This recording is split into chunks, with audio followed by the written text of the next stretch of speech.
이모, 왜 얼굴을 안 보여줘요? 그 아이의 맑은 목소리가 제 심장을 멈추게 했습니다.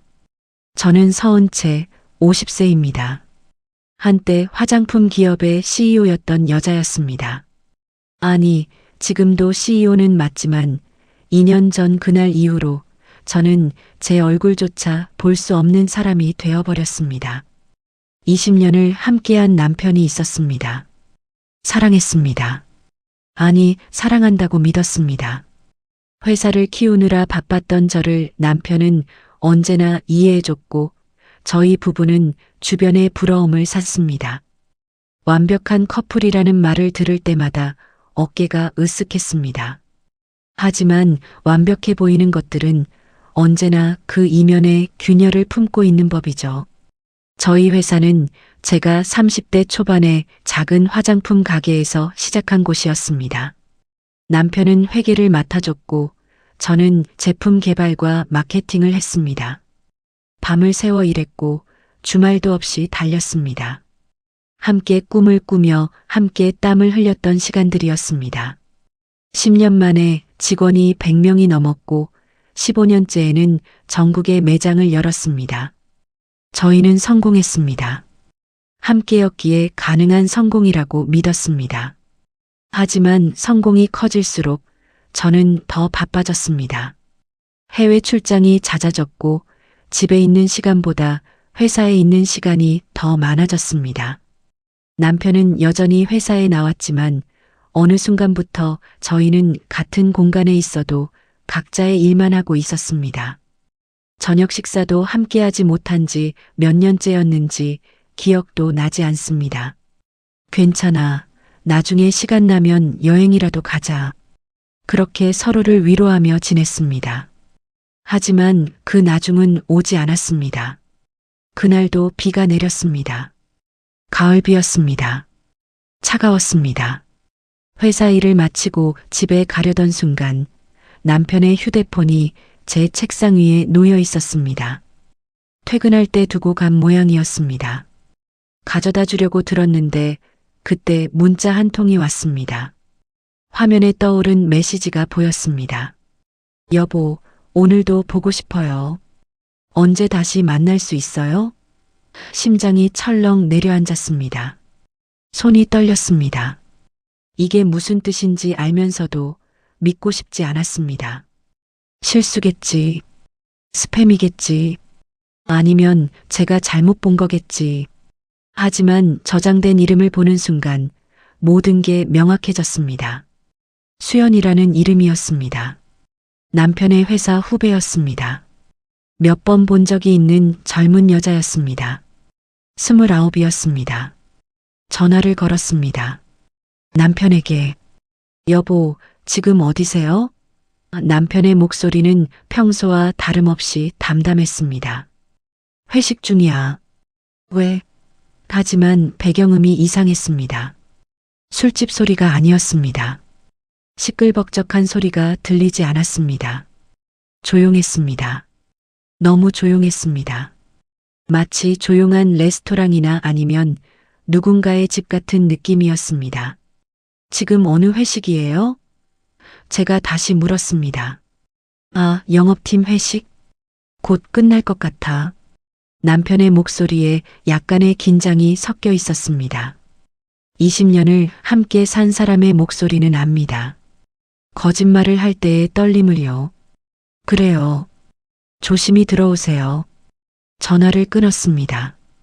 그리고 남편의 휴대폰을 들었습니다.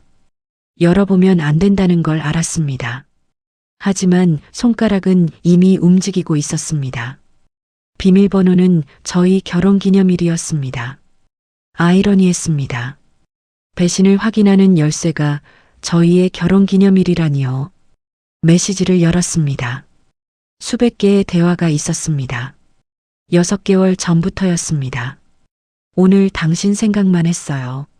나도. 빨리 보고 싶어. 언제 또 만날 수 있어요? 이번 주말. 아내가 출장 간대. 제 출장 일정을 이용해서 만났다는 뜻이었습니다. 더 읽을수록 가슴이 찢어지는 것 같았습니다. 단순한 불륜이 아니었습니다. 사랑한다는 말들이 가득했습니다. 저와 나눴던 말들이었습니다. 아니, 어쩌면 저와는 한 번도 나누지 않았던 말들이었는지도 모릅니다. 한 메시지가 눈에 들어왔습니다. 이제 곧 아내랑 정리할게. 기다려줘. 정리라니요.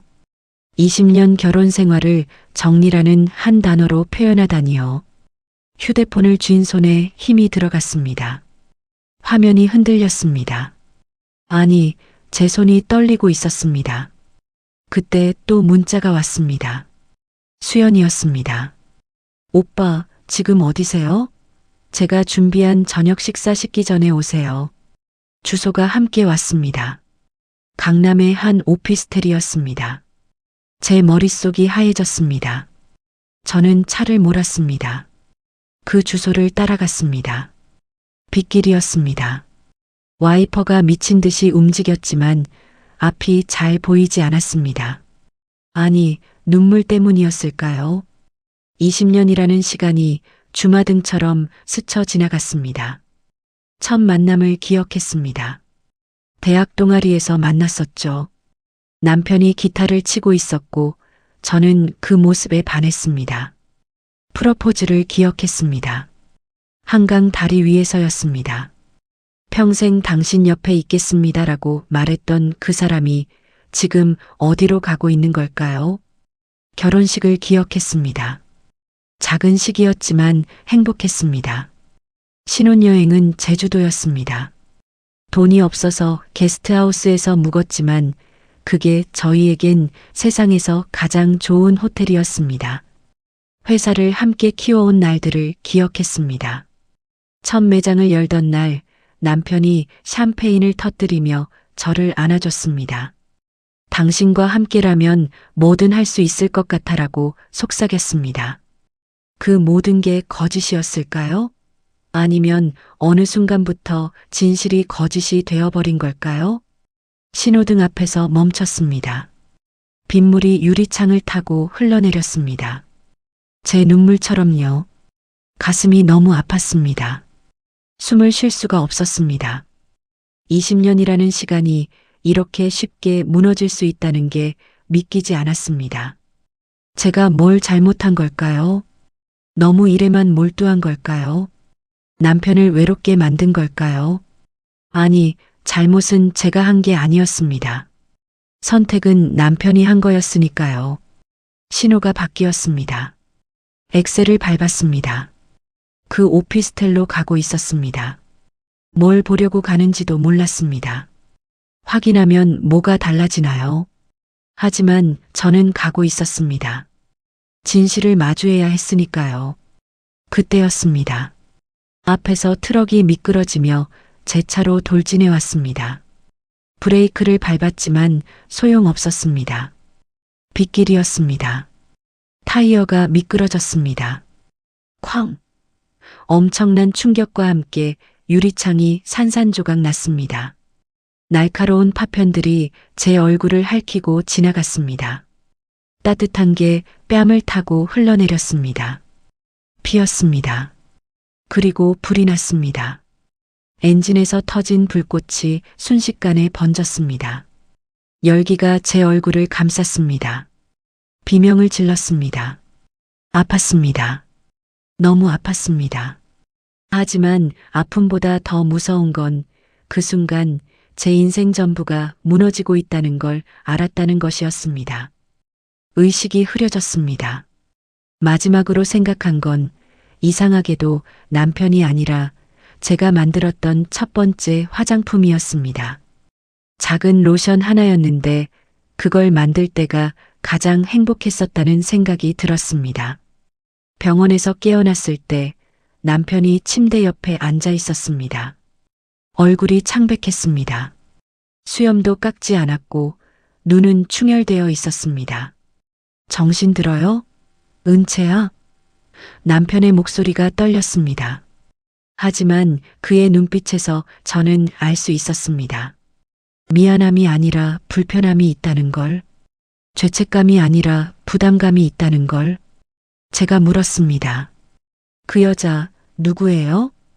목소리가 쉬어 있었습니다. 남편은 깜짝 놀란 표정을 지었습니다. 뭐? 무슨 소리야? 수연이요.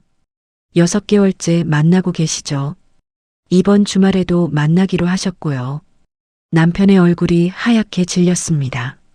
뭐라고 변명하려다가 결국 고개를 돌렸습니다. 미안해라는 말조차 하지 않았습니다.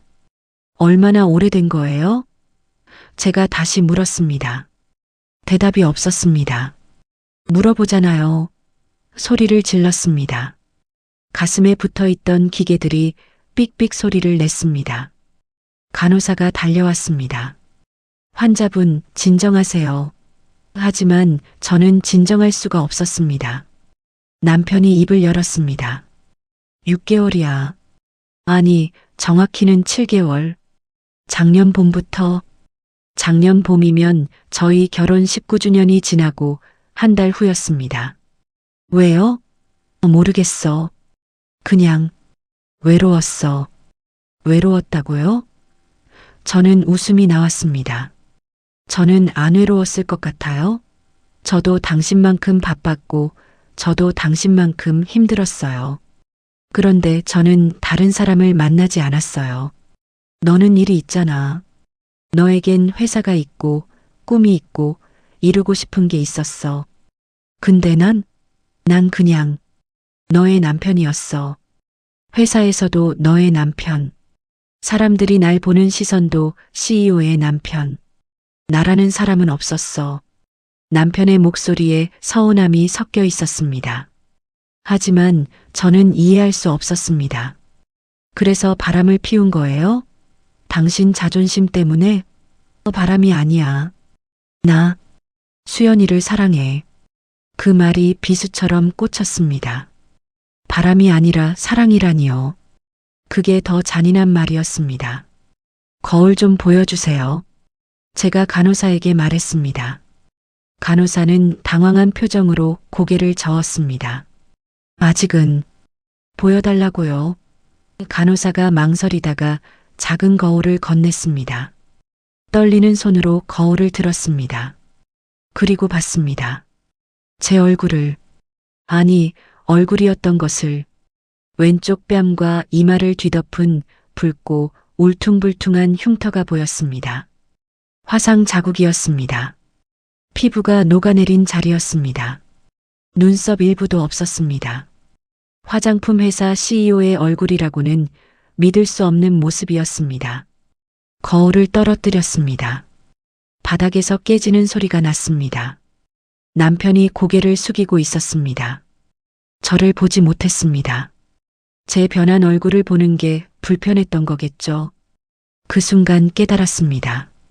이 사람은 이제 저를 사랑하지 않는다는 걸, 어쩌면 진작부터 사랑하지 않았을지도 모른다는 걸. 나가주세요. 제가 말했습니다. 은채야, 나가달라고요. 남편이 천천히 일어났습니다. 문 앞에서 한번 뒤돌아봤지만 저는 고개를 돌렸습니다. 문이 닫혔습니다. 그 순간부터 저는 혼자였습니다. 병원에서 석 달을 보냈습니다. 수술을 여러 번 받았습니다. 피부 이식도 했습니다. 하지만 흉터는 완전히 지워지지 않았습니다. 의사 선생님이 말했습니다. 화상이 깊어서요. 흉터는 평생 남을 겁니다. 메이크업으로 어느 정도 커버는 가능하지만 평생이라는 단어가 무겁게 가슴에 내려앉았습니다. 그동안 남편은 2번 왔습니다. 첫 번째는 짐을 가져다 주러 왔고 2번째는 변호사와 함께 왔습니다. 이혼 서류를 들고 온 거였습니다. 미안해. 하지만 이제 우린 너무 달라졌어. 넌 내 인생을 살고 난 내 인생을 살아야 할 것 같아. 달라진 건 제 얼굴이었을까요? 아니면 진작부터 달랐던 우리의 마음이었을까요? 서류를 받아들고 읽었습니다. 재산 분할에 대한 내용이 적혀 있었습니다. 남편은 회사 지분의 30%를 가져가고 나머지는 제가 갖는다는 내용이었습니다. 공평해 보였습니다. 하지만 공평하지 않았습니다. 저는 20년을 잃었으니까요. 신뢰를 잃었으니까요. 사랑을 잃었으니까요. 서명했습니다. 눈물 한 방울 흘리지 않고 사실 눈물이 나오지 않았습니다. 이미 다 말라버린 것 같았습니다. 남편이 서류를 챙겨 들고 일어났습니다. 건강해. 회사 일은 정리해 둘게. 필요 없어요. 제가 돌아갈 거니까요. 남편이 놀란 표정을 지었습니다. 무슨 소리야? 지금 상태로? 네. 제가 만든 회사예요. 제가 돌아갈 겁니다. 퇴원한 날 회사에 전화했습니다. 비서에게 말했습니다. 다음 주 월요일에 출근하겠다고 전해주세요. 비서가 놀란 목소리로 말했습니다. 사장님, 하지만 이사회는 제가 직접 설득할 겁니다. 회의 일정 잡아주세요. 하지만 회사는 제가 없는 동안 많이 무너져 있었습니다. 분기 보고서를 받아봤습니다. 매출이 거의 반으로 줄어 있었습니다. 주요 거래처들이 계약을 해지했고 핵심 인력들이 경쟁사로 떠났습니다. 20년간 쌓아온 것들이 몇 개월 만에 무너지고 있었습니다. 이사회는 제 복귀를 반대했습니다. 화상회의로 회의를 했습니다. 저는 카메라를 켜지 않았습니다. 한 이사가 말했습니다. 사장님, 저희도 사장님의 상황을 이해합니다. 하지만 회사를 생각해야 합니다. 화장품 회사입니다. 이미지가 중요합니다. 다른 이사가 거들었습니다. 소비자들이 CEO의 얼굴을 보고 뭐라고 하겠습니까? 완벽한 피부를 약속하는 화장품을 파는 회사의 CEO가 말을 잇지 못했습니다. 하지만 의미는 명확했습니다. 그럼 제안하시는 게 뭡니까? 제가 물었습니다. 명예회장으로 물러나시고 실무는 새로운 CEO에게 맡기시는 게 어떻겠습니까? 저를 밀어내겠다는 뜻이었습니다. 제가 만든 회사에서 저를 쫓아내겠다는 거였습니다. 거절합니다. 제가 단호하게 말했습니다. 이 회사는 제가 만들었습니다. 제가 30대 초반의 작은 가게에서 시작해서 여기까지 키워냈습니다. 어려울 때 포기하지 않고 버텼던 것도 저였습니다. 그런 제가 지금 어렵다고 도망갈 순 없습니다. 이사들이 웅성거렸습니다. 하지만 사장님, 다음 주 월요일에 출근하겠습니다. 그때 다시 이야기하죠. 회의를 종료했습니다. 화면을 끄고 한참을 앉아 있었습니다. 거울을 봤습니다. 흉터가 보였습니다. 추한 모습이었습니다. 하지만 이게 저였습니다. 이 얼굴로 살아가야 했습니다. 집에만 틀어박혀 지냈습니다. 출근 전까지 일주일이 남았습니다. 커튼을 치고 불을 끄고 거울이란 거울은 전부 치웠습니다. 배달 음식만 먹었습니다. 문 앞에 놔두고 가라고 했습니다. 사람을 만나고 싶지 않았습니다. 아니, 사람들이 제 얼굴을 보는 게 두려웠습니다. 저는 그렇게 천천히 죽어가고 있었습니다. 나흘째 되던 날 대학 동기 미영이에게서 전화가 왔습니다. 은채야, 나야. 그동안 어떻게 지냈어? 대답하지 않았습니다. 은채야, 나 알아. 내가 힘들다는 거. 혼자 있으면 더 힘들어. 나랑 좀 나올래? 싫어. 나 아무도 만나고 싶지 않아. 그래도 제발 그냥 내버려둬. 부탁이야. 하지만 미영이는 포기하지 않았습니다. 이틀 후에 또 전화했습니다. 은채야, 병원 봉사활동 같이 안 갈래? 화상 환자들 만나는 건데 내가 도움이 될 것 같아서. 거절하려다 문득 생각했습니다. 어차피 출근해야 합니다. 사람들을 만나야 합니다. 연습이 필요했습니다. 알았어. 갈게. 마스크를 쓰고 모자를 눌러 쓰고 병원에 갔습니다. 화상센터였습니다. 복도를 걷는데 다리가 떨렸습니다. 미영이가 제 손을 잡아줬습니다. 괜찮아. 천천히 가자. 병동에 들어갔습니다. 아이들이 있었습니다. 화상을 입은 아이들이었습니다. 어떤 아이는 팔에, 어떤 아이는 다리에, 어떤 아이는 얼굴에 붕대를 감고 있었습니다. 하지만 아이들은 놀고 있었습니다. 웃고 있었습니다. 한 아이가 다가왔습니다. 8살쯤 되어 보이는 여자아이였습니다. 안녕하세요. 밝은 목소리였습니다. 얼굴 한쪽에 화상 자국이 있었습니다. 저보다 심했습니다. 하지만 그 아이는 웃고 있었습니다. 안녕하세요. 이모예요. 이모는 왜 마스크를 써요? 아이가 고개를 갸웃거렸습니다. 이모도 얼굴을 다쳤거든. 어떻게요? 교통사고로. 아이가 고개를 끄덕였습니다. 저도 불이 나서 다쳤어요. 엄청 아팠어요. 지금은 괜찮아? 응. 이제 많이 나았어요. 이모, 이름이 뭐예요? 은채예요. 너는? 지우예요. 지우는 제 손을 잡고 다른 아이들에게 데려갔습니다. 얘들아, 새로운 이모야. 아이들이 둘러쌌습니다. 안녕하세요. 안녕하세요. 순수한 눈빛들이었습니다. 제 마스크를 쳐다보는 아이들도 있었지만 호기심 어린 눈빛일 뿐 두려움이나 혐오는 없었습니다. 아이들과 그림을 그렸습니다. 지우가 제 옆에 앉아서 크레파스로 무언가를 그리고 있었습니다. 이모, 이거 봐요. 그림을 보여줬습니다. 해와 집과 나무와 사람들이 그려져 있었습니다. 예쁘다. 이게 뭐야? 우리 가족이요. 여기가 엄마, 여기가 아빠, 여기가 나. 가족이 보고 싶어? 응. 근데 주말에 와요. 그래서 괜찮아요. 지우가 환하게 웃었습니다. 그 웃음을 보는데 가슴이 먹먹해졌습니다. 이 어린아이가 얼마나 아팠을까요? 얼마나 무서웠을까요? 하지만 이 아이는 웃고 있었습니다. 지우야, 아프지 않니? 제가 조심스럽게 물었습니다. 지우가 고개를 끄덕였습니다.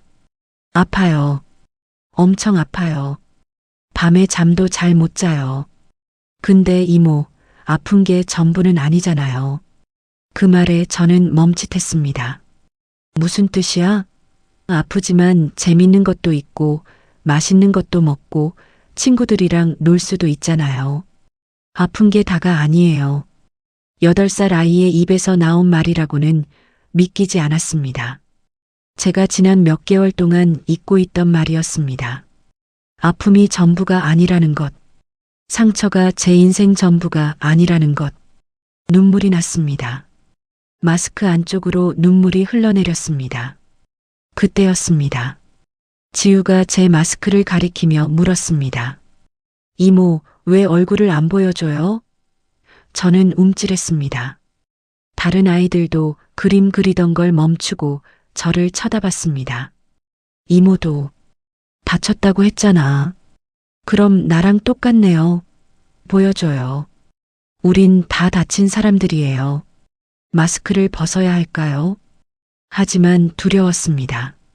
아이들이 놀랄까봐, 무서워할까봐. 하지만 지우가 제 손을 잡았습니다. 괜찮아요, 이모. 우린 안 무서워해요. 우리도 다쳤으니까요. 떨리는 손으로 마스크를 벗었습니다.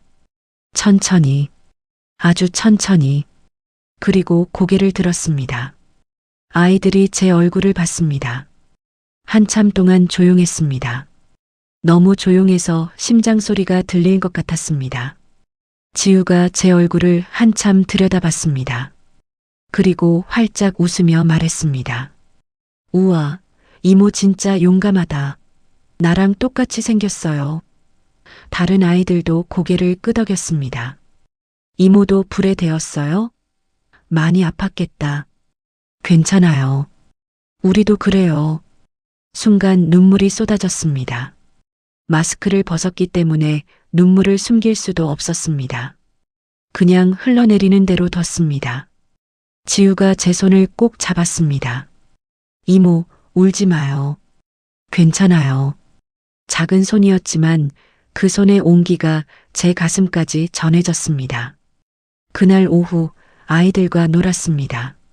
마스크를 벗은 채로 레고도 만들고 퍼즐도 맞추고 간식도 먹었습니다. 처음에는 사람들의 시선이 신경 쓰였습니다. 복도를 지나가는 간호사들, 다른 병동에서 온 사람들. 하지만 점점 익숙해졌습니다. 아니, 신경 쓰지 않게 되었습니다. 아이들이 제 얼굴을 자연스럽게 받아들이는 모습을 보면서 저도 조금씩 제 얼굴을 받아들이게 되었습니다. 병원을 나설 때 지우가 달려와서 안겨줬습니다. 이모, 다음에 또 와요. 그럼, 또 올게. 약속? 약속? 지우가 새끼손가락을 내밀었습니다. 저도 새끼손가락을 걸었습니다. 그 작은 약속이 제게는 큰 의미였습니다. 그날 밤 집에 돌아와 처음으로 거울을 봤습니다. 피하지 않고 정면으로 흉터가 보였습니다. 여전히 취했습니다. 여전히 아팠습니다. 하지만 지우의 말이 떠올랐습니다. 아픈 게 전부는 아니잖아요. 맞습니다. 제 인생이 이 흉터로 끝나는 건 아니었습니다. 옷장에서 정장을 꺼냈습니다. 출근복이었습니다. 2년 만에 입어보는 옷이었습니다. 약간 헐렁했습니다. 살이 빠졌나 봅니다. 거울 앞에 섰습니다. 정장을 입은 제 모습을 봤습니다. CEO 서은채, 화장품 회사를 만든 여자, 무너졌지만 다시 일어서야 하는 여자. 다음 날 아침 회사에 전화했습니다. 이사회 소집해 주세요. 월요일 오전 10시로요. 제가 복귀하겠습니다. 비서가 놀란 목소리로 물었습니다. 사장님, 정말 괜찮으시겠어요? 괜찮습니다. 준비해 주세요. 주말 동안 준비했습니다. 회사 자료를 다시 봤습니다. 매출 현황, 재고 현황, 인력 현황, 모든 걸 파악했습니다. 그리고 계획을 세웠습니다. 회사를 다시 일으켜 세울 계획을요. 월요일 아침이 밝았습니다. 정장을 입고 가방을 챙기고 문을 나섰습니다. 2년 만에 출근이었습니다. 차를 몰고 회사로 향했습니다. 신호등 앞에서 잠깐 멈췄을 때 옆 차의 사람이 저를 쳐다봤습니다. 흉터를 봤나 봅니다. 고개를 돌렸습니다. 예전 같았으면 움츠러들었을 겁니다. 하지만 이제는 아니었습니다. 당당하게 정면을 봤습니다. 회사 주차장에 차를 세웠습니다. 건물을 올려다봤습니다. 15층짜리 건물이었습니다. 제가 빌려서 시작했던 2층짜리 사무실에서 여기까지 온 거였습니다. 깊게 숨을 들이마셨습니다. 그리고 내쉬었습니다. 준비됐습니다. 로비로 들어갔습니다. 경비 아저씨가 깜짝 놀란 표정으로 저를 봤습니다. 사장님? 네, 저예요. 오랜만이에요. 그동안 어떻게 말을 잇지 못했습니다. 제 얼굴을 보고 있었습니다. 건강하셨죠? 저 출근합니다. 엘리베이터로 향했습니다. 엘리베이터에 사람들이 있었습니다. 직원들이었습니다. 저를 알아봤습니다. 웅성거림이 들렸습니다. 사장님 아니야? 진짜네. 얼굴이. 수군거림이 들렸지만 신경 쓰지 않았습니다. 15층 버튼을 눌렀습니다. 사무실 문을 열었습니다. 직원들이 일하고 있었습니다. 제가 들어서자 모두 고개를 들었습니다. 순간 정적이 흘렀습니다. 모두 저를 쳐다봤습니다. 제 얼굴을요. 시선이 따가웠습니다. 하지만 마스크를 쓰지 않았습니다. 아니, 애초에 가져오지도 않았습니다. 비서가 다가왔습니다. 사장님, 이사회 회의실에 준비되어 있습니다. 고마워요. 10분 후에 시작하겠습니다. 제 사무실로 들어갔습니다. 2년 만에 보는 공간이었습니다. 먼지가 쌓여 있었습니다. 창문을 열었습니다. 바람이 들어왔습니다. 신선했습니다. 책상 위에 사진이 있었습니다. 남편과 찍은 사진이었습니다. 회사 창립 10주년 때 찍은 거였습니다. 행복해 보였습니다. 하지만 이제 그 행복은 없었습니다. 사진을 서랍에 넣었습니다. 과거는 과거일 뿐이었습니다. 회의실로 향했습니다. 이사들이 모여 있었습니다. 제가 들어서자 모두 일어났습니다. 하지만 표정이 불편했습니다. 제 얼굴을 보는 게 불편한 거였습니다. 앉으세요. 제가 말했습니다. 상석에 앉았습니다. CEO의 자리였습니다. 복귀하신다는 말씀 들었습니다만 한 이사가 조심스럽게 말을 꺼냈습니다. 네, 복귀합니다. 오늘부터 다시 CEO로서 회사를 이끌겠습니다. 이사들이 서로 눈치를 봤습니다. 하지만 사장님, 저희가 지난번에 말씀드렸듯이 이미지 문제를 말씀하시는 거죠? 이사들이 고개를 끄덕였습니다. 네. 죄송하지만 화장품 회사의 얼굴이 CEO입니다. 소비자들이 제 얼굴을 보고 실망할 거라고 생각하시는 거죠? 조용해졌습니다. 누구도 대답하지 않았습니다. 하지만 의미는 명확했습니다. 저를 보십시오. 제가 말했습니다. 모두가 저를 쳐다봤습니다. 불편한 표정들이었습니다. 이게 바로 우리가 잊고 있던 진짜 아름다움입니다. 이사들이 어리둥절한 표정을 지었습니다. 무슨 말씀이신지. 우리 회사가 뭘 팔아왔습니까?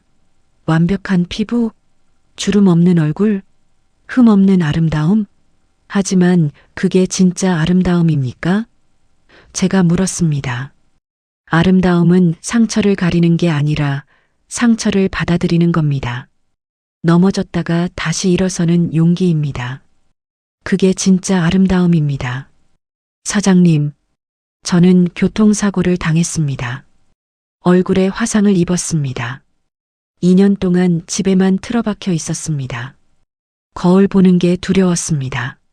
사람 만나는 게 무서웠습니다. 하지만 한 아이를 만났습니다. 저보다 더 심한 화상을 입었지만 웃고 있는 아이를요. 그 아이가 말했습니다. 아픈 게 전부는 아니라고요. 회의실이 조용했습니다. 제 말을 듣고 있었습니다. 저는 이제 알았습니다. 제 흉터가 제 약점이 아니라 제 강점이라는 걸요. 살아남았다는 증거라는 걸요. 그리고 이 흉터로 다른 사람들에게 용기를 줄 수 있다는 걸요. 새로운 제품 라인을 만들 겁니다. 제가 계속 말했습니다.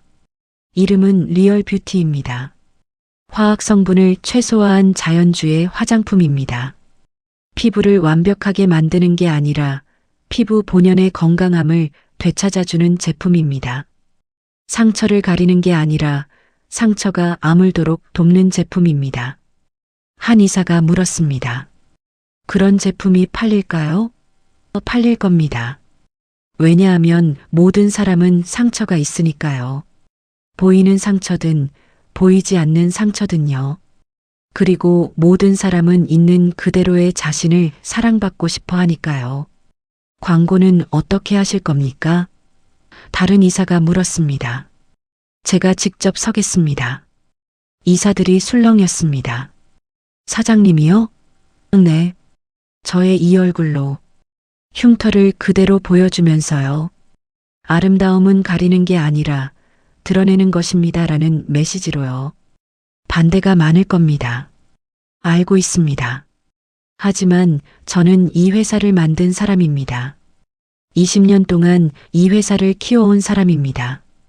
그리고 이 회사를 다시 일으켜 세울 사람도 저입니다.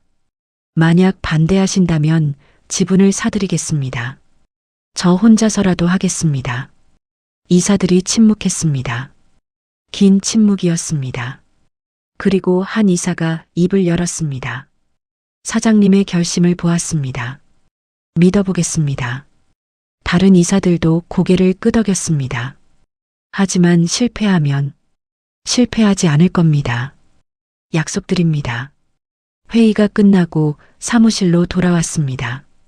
비서를 불렀습니다. 마케팅 팀장, 제품 개발 팀장, 디자인 팀장 불러주세요. 긴급회의 소집입니다. 네, 사장님. 1시간 후 팀장들이 모였습니다. 제 계획을 설명했습니다. 리얼 뷰티 라인에 대해서요. 처음에는 의아해했습니다.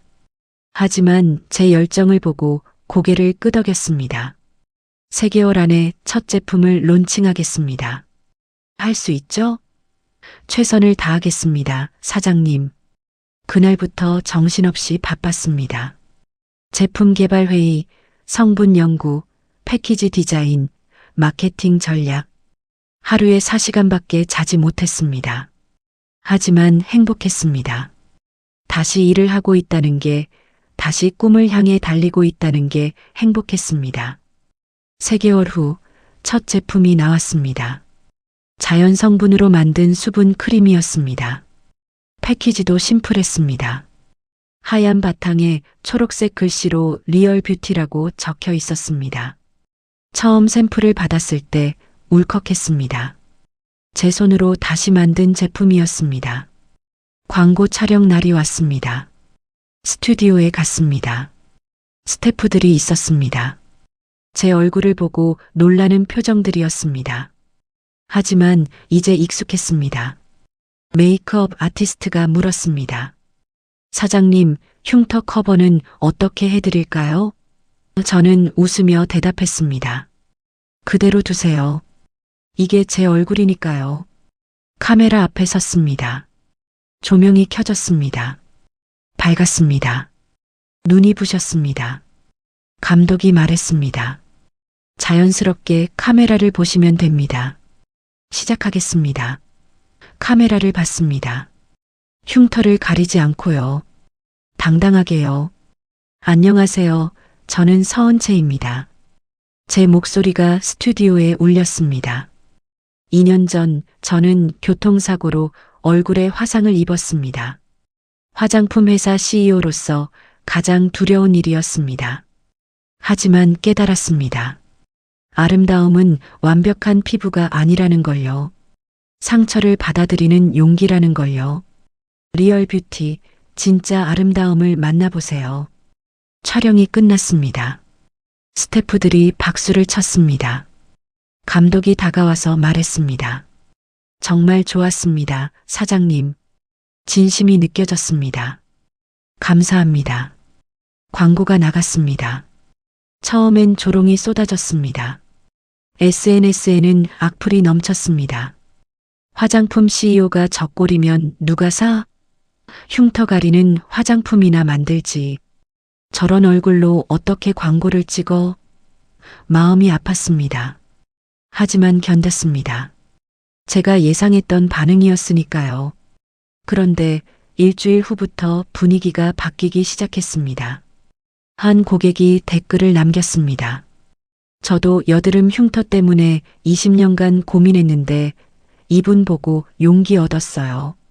제품 주문했습니다. 그 댓글에 공감하는 댓글들이 달렸습니다. 저도요. 진짜 감동받았어요. 이런 CEO 처음 봐요. 주문이 들어오기 시작했습니다.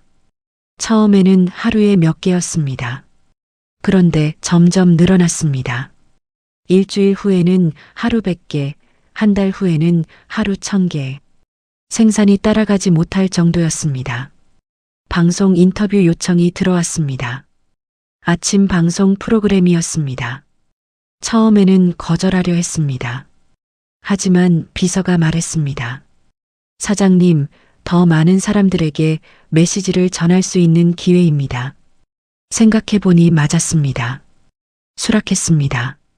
방송국에 갔습니다. 대기실에서 기다리는데 떨렸습니다. 생방송이었습니다.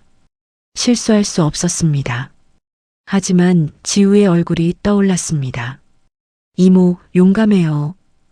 그 말이 용기를 줬습니다. 스튜디오에 들어갔습니다. 진행자가 반갑게 맞아줬습니다. 어서 오세요, 사장님.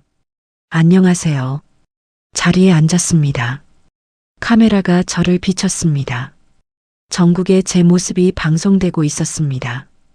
오늘은 화제의 CEO 서은채 사장님을 모셨습니다. 진행자가 말했습니다. 사장님, 광고를 보고 많은 분들이 감동받으셨다고 하던데요. 감사합니다. 제 이야기가 누군가에게 도움이 된다니 기쁩니다. 2년 전 사고를 당하셨다고 들었습니다. 그때 이야기를 들어볼 수 있을까요? 제 이야기를 했습니다. 사고에 대해서, 흉터에 대해서, 두려움에 대해서, 그리고 지우에 대해서 8살 아이가 저에게 말했습니다. 아픈 게 전부는 아니라고요. 그 말이 제 인생을 바꿨습니다. 진행자의 눈에 눈물이 고였습니다. 정말 대단하십니다. 많은 분들이 용기를 얻으셨을 것 같아요. 저도 누군가에게서 용기를 얻었습니다. 이제 제가 다른 분들에게 용기를 드리고 싶습니다. 방송이 끝나고 집에 돌아왔습니다. 휴대폰을 확인했습니다. 메시지가 수백 개 와 있었습니다. 모르는 번호들이었습니다. 열어봤습니다.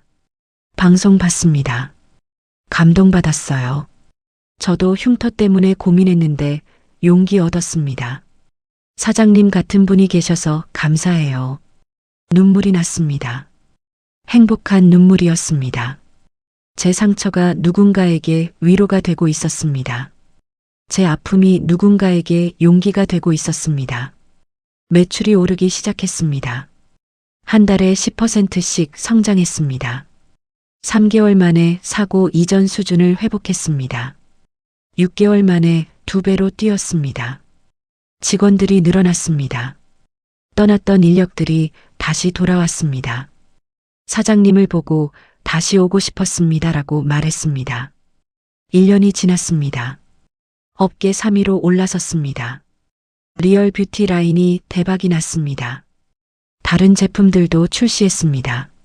스킨케어, 메이크업, 바디케어 모두 자연 성분으로 만든 제품들이었습니다. 모두 있는 그대로의 아름다움을 추구하는 제품들이었습니다. 2년이 지났습니다.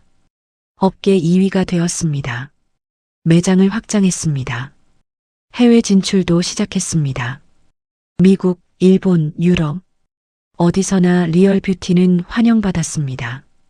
진정성 있는 브랜드라는 평가를 받았습니다. 3년째 되던 해 드디어 업계 1위에 올랐습니다. 20년 전 작은 가게에서 시작했던 회사가 대한민국 1위 화장품 회사가 된 거였습니다. 직원들과 함께 축하 파티를 열었습니다. 모두가 기뻐했습니다. 저도 행복했습니다. 경제 잡지에서 표지 모델 제의가 왔습니다. CEO 특집으로 모시고 싶습니다. 영광이었습니다. 촬영장에 갔습니다. 메이크업 아티스트가 또 물었습니다. 흉터 커버는 어떻게 해드릴까요? 저는 웃으며 대답했습니다. 그대로 두세요. 이게 제 얼굴이니까요. 표지 사진이 나왔습니다. 제목이 붙어 있었습니다. 상처는 약점이 아닌 생존의 증거 마이너스 대한민국을 대표하는 CEO 서은채. 자랑스러웠습니다. 제 상처를 부끄러워하지 않게 된 제 자신이요. 그 잡지를 들고 병원에 갔습니다. 지우를 만나러요. 지우는 이제 11살이 되어 있었습니다. 많이 컸습니다. 흉터도 많이 나아져 있었습니다. 하지만 여전히 남아 있었습니다.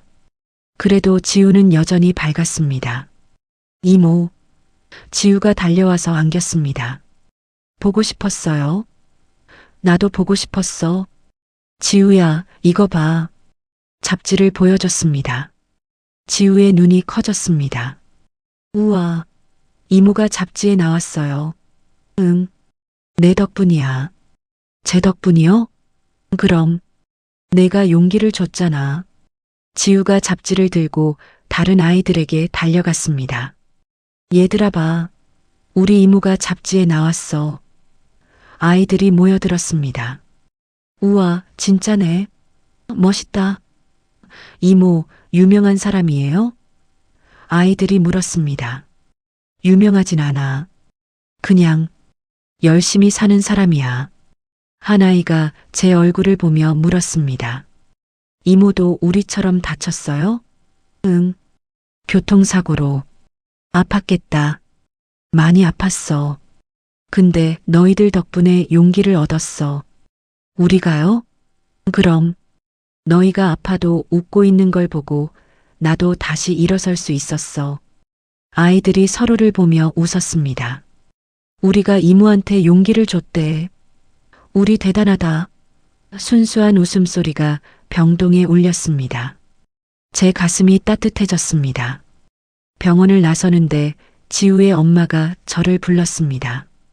사장님, 지우 엄마였습니다. 몇 번 뵌 적이 있었습니다.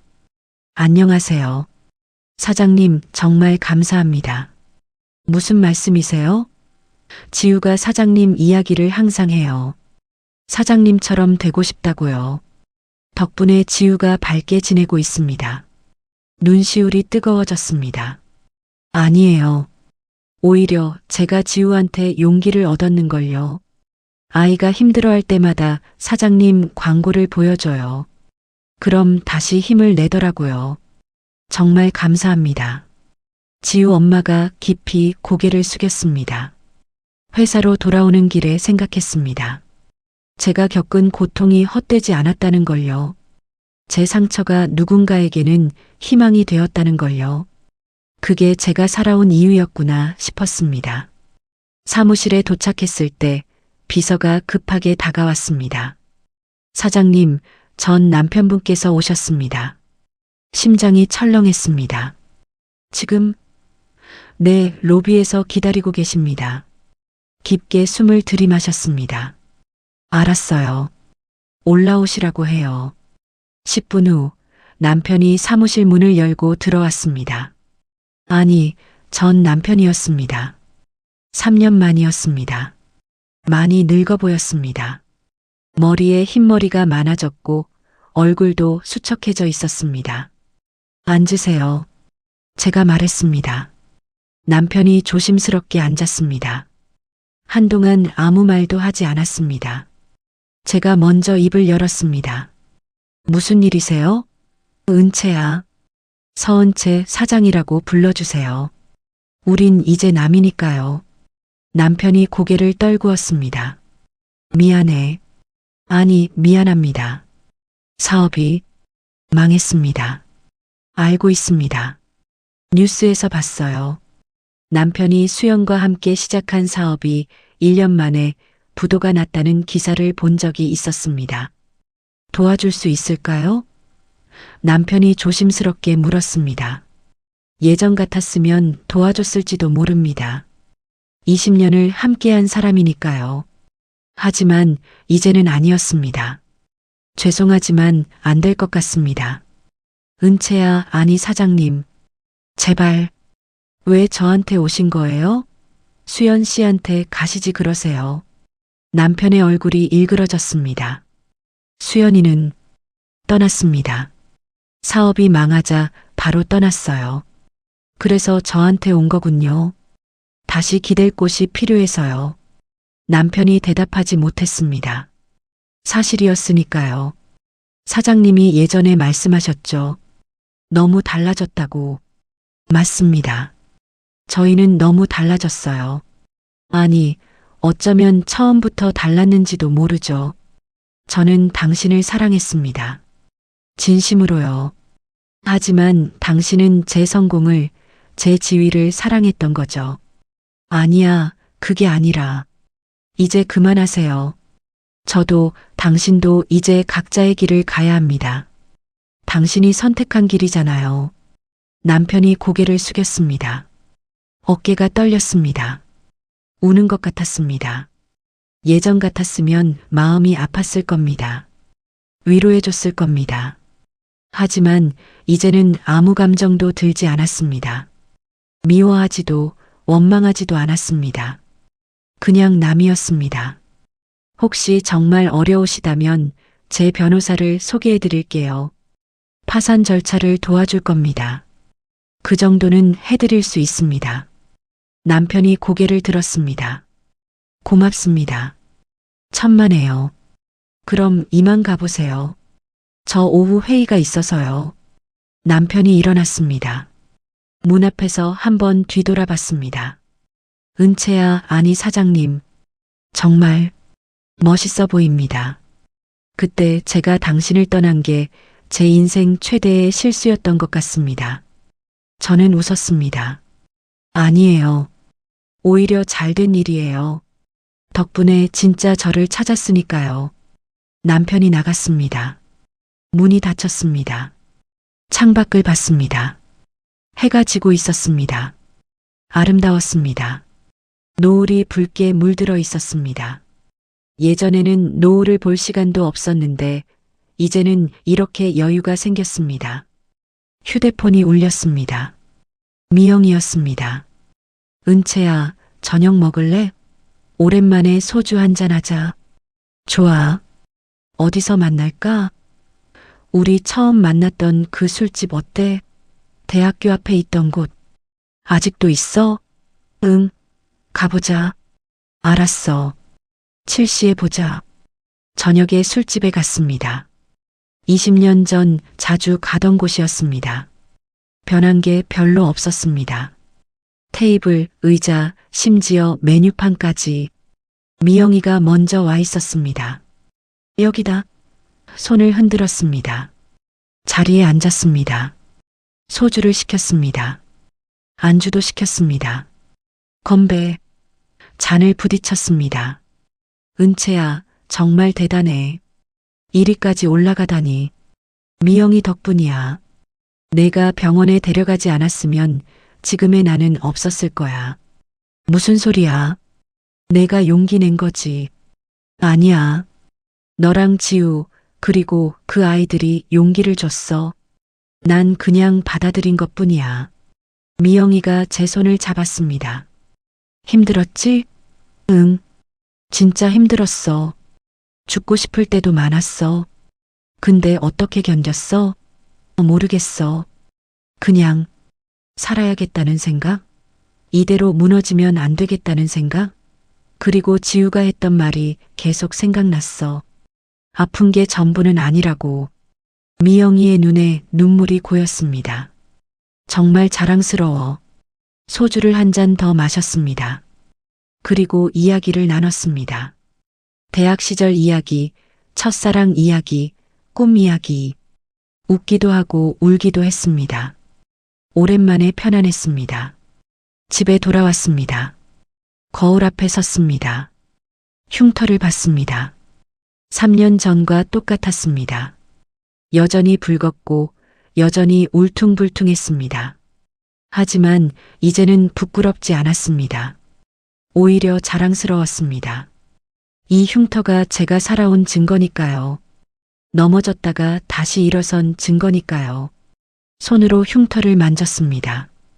거친 느낌이었습니다. 하지만 따뜻했습니다. 살아있다는 느낌이었습니다. 수고했어. 거울 속 제 자신에게 말했습니다. 정말 수고 많았어. 침대에 누웠습니다. 천장을 봤습니다. 3년 전 이 침대에 누워서 죽고 싶다고 생각했던 게 기억났습니다. 하지만 지금은 달랐습니다. 살고 싶었습니다. 더 많은 사람들에게 용기를 주고 싶었습니다. 더 많은 이야기를 만들고 싶었습니다. 다음 날 아침 회사에 출근했습니다. 직원들이 인사했습니다. 사장님, 안녕하세요. 좋은 아침이에요. 모두 밝은 표정이었습니다. 3년 전과는 완전히 다른 분위기였습니다. 회의실로 들어갔습니다. 새로운 프로젝트를 시작할 계획이었습니다. 리얼 뷰티 재단이라는 비영리 단체를 만들 거였습니다. 화상 환자들을 돕는 재단이었습니다. 치료비 지원, 심리 상담, 사회 복귀 프로그램. 제가 받지 못했던 도움들을 다른 사람들에게 주고 싶었습니다.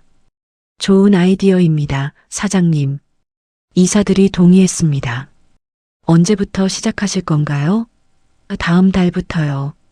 지우가 처음으로 후원받는 아이가 됐으면 좋겠어요. 알겠습니다. 준비하겠습니다. 한 달 후 재단 설립식이 있었습니다. 기자들이 왔고 방송국도 왔습니다. 지우와 지우 엄마도 초대했습니다. 지우는 새 옷을 입고 왔습니다. 너무 예뻤습니다. 여러분, 오늘 저는 리얼 뷰티 재단을 설립합니다. 제가 단상에서 말했습니다. 3년 전 저는 교통사고로 얼굴에 화상을 입었습니다. 절망했습니다. 죽고 싶었습니다. 하지만 한 아이를 만났습니다. 그 아이가 제게 용기를 줬습니다. 이제 제가 다른 분들에게 용기를 드릴 차례입니다. 이 재단은 화상 환자들을 지원합니다. 치료비, 심리 상담, 사회 복귀까지 모든 과정을 돕겠습니다. 왜냐하면 상처는 혼자 견디는 게 아니라 함께 치유하는 것이니까요. 박수가 터져 나왔습니다. 지우를 단상으로 불렀습니다. 여러분, 이 아이가 바로 저에게 용기를 준 지우입니다. 지우가 수줍게 손을 흔들었습니다. 사람들이 웃으며 박수를 쳤습니다. 지우야, 이모한테 하고 싶은 말 있어? 지우가 마이크를 잡았습니다. 저는 이모가 정말 좋아요.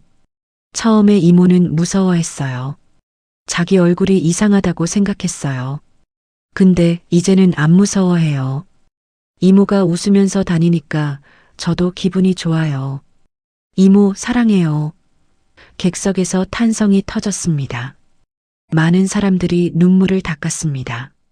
저도 울고 있었습니다. 지우를 안아줬습니다. 나도 사랑해, 지우야. 내가 없었으면 오늘의 나는 없었을 거야.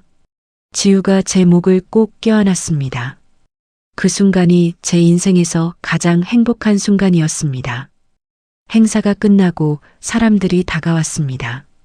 한 여성이 제 손을 잡았습니다. 사장님, 저도 얼굴에 흉터가 있어요.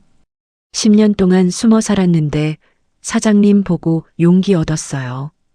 이제 밖으로 나가려고요. 잘하셨어요. 당당하게 사세요. 흉터는 부끄러운 게 아니니까요. 또 다른 남성이 다가왔습니다. 저는 산업재해로 팔에 화상을 입었습니다. 사회생활이 두려웠는데 사장님 이야기 듣고 다시 직장을 구했습니다. 감사합니다. 아니에요. 제가 더 감사하죠. 용기 내주셔서요. 한 분 한 분과 이야기를 나눴습니다. 모두 상처를 가지고 있었습니다. 하지만 모두 희망을 가지고 있었습니다. 제 이야기가 그분들에게 희망을 준 거였습니다. 제 상처가 그분들에게 위로가 된 거였습니다. 그날 밤 집에 돌아와 일기를 썼습니다. 오랜만에 쓰는 일기였습니다. 오늘 재단을 만들었다. 3년 전 나는 상처 때문에 숨어 살았다. 하지만 이제는 상처를 드러내며 산다.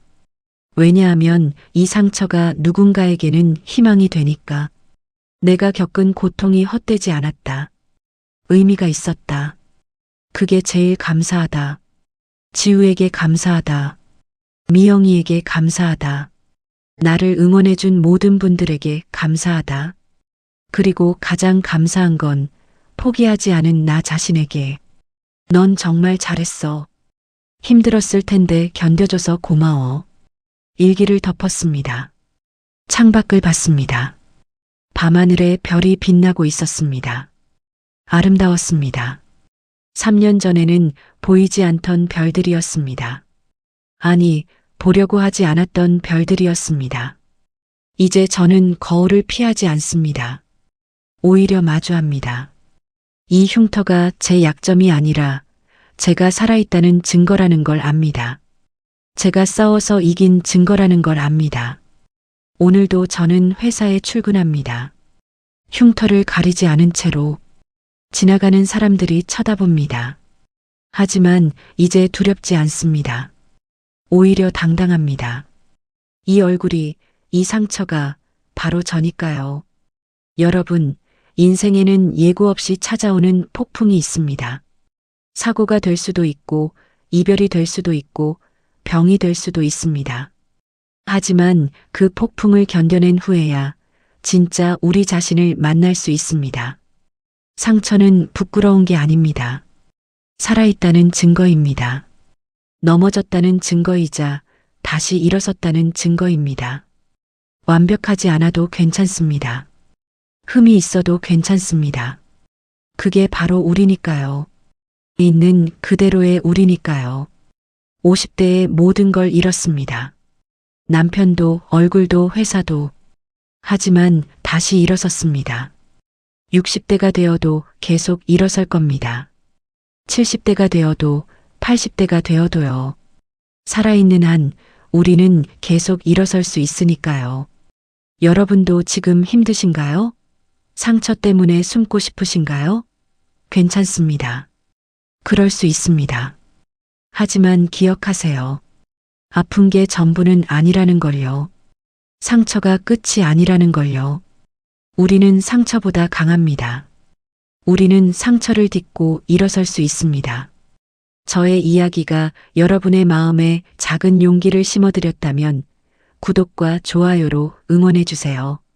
여러분의 관심 하나하나가 더 많은 이야기를 전하는 힘이 됩니다. 그리고 여러분도 용기 내세요.